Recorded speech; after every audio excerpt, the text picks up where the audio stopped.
यह वीडियो केवल शैक्षिक उद्देश्य से बनाया गया है ताकि बच्चों को हमारे महान लोक नायकों और सांस्कृतिक विरासत के प्रति जागरूक किया जा सके।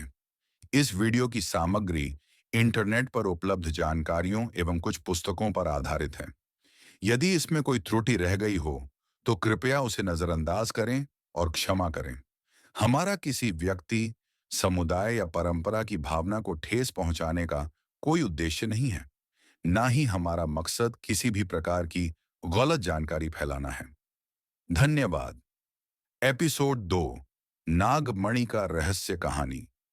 गुफा के भीतर जैसे ही वो दिव्य मोहर गोगा के हाथों में आई, उसकी हथेली पर चमकदार चिन्ह उभर आया, एक सर्प के आकार का। उस चिन्ह से निकलती नीली रोशनी गुफा की दीवारों पर नाचने लगी। सामने खड़ा दिव्य सांप अब पहले जैसा डरावना नहीं लग रहा था। वह नरम स्वर में बोला, गोगा, तुम केवल एक साधारण बालक नहीं हो।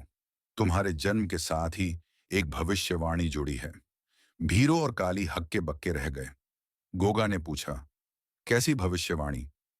सांप बोला, सदियों पहले नागलोक और मनुष्यलोक के बीच एक संधि हुई थी। उस संधि को निभाने के लिए एक रक्षक का जन्म होना था, जो दोनों लोकों की रक्षा करे। वो रक्षक नागों से डरता नहीं, बल्कि उनसे जुड़ा होता है। वही रक्षक हो तुम, गोगा। गोगा स्तब्ध था। तभी सांप ने एक पत्थर हटाया और उसके नीचे से एक चमकदार मणि निकाली।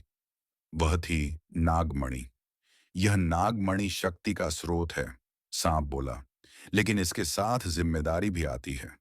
इसका दुरुपयोग विनाश ला सकता है। तुम इसे तभी छू सकते हो जब अपने हृदय की सच्चाई सिद्ध कर सको। गोगा ने जैसे ही हाथ बढ़ाया, नागमणि की चमक तीव्र हो गई। उसकी आंखों के सामने झलकियां आने लगीं। उसका जन्म, एक महल, एक साधु और एक छाया जिसने उसे मारने की कोशिश की थी। भीरो घबरा गया।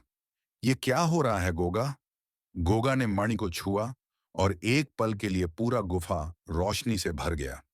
अब नागमणि उसके गले में एक लटकन की तरह लटक रही थी।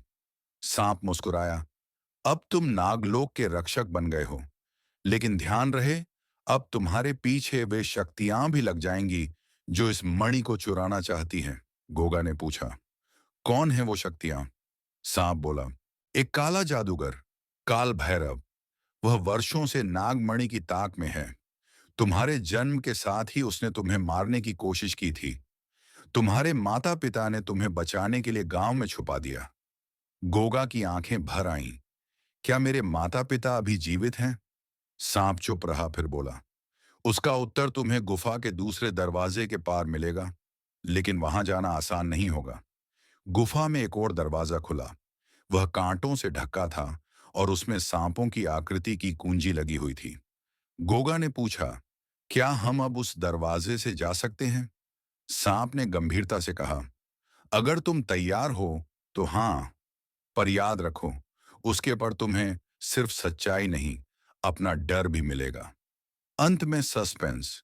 जैसे ही गोगा ने दरवाजा खोलने के लिए हाथ बढ़ाया, दीवार पर एक छाया उभरी। वो छाया किसी आदमी की थी, जिसके हाथ में त्रिशूल था और आंखें आग जैसी जल रही थीं। अगले एपिसोड की झलक। गोगा पहली बार देखेगा काल भैरव का चेहरा। गुफा के पार मिलेगा एक और संकेत, एक टूटी हुई तलवार। गोगा को एक कठिन निर्णय लेना होगा, शक्ति या परिवार।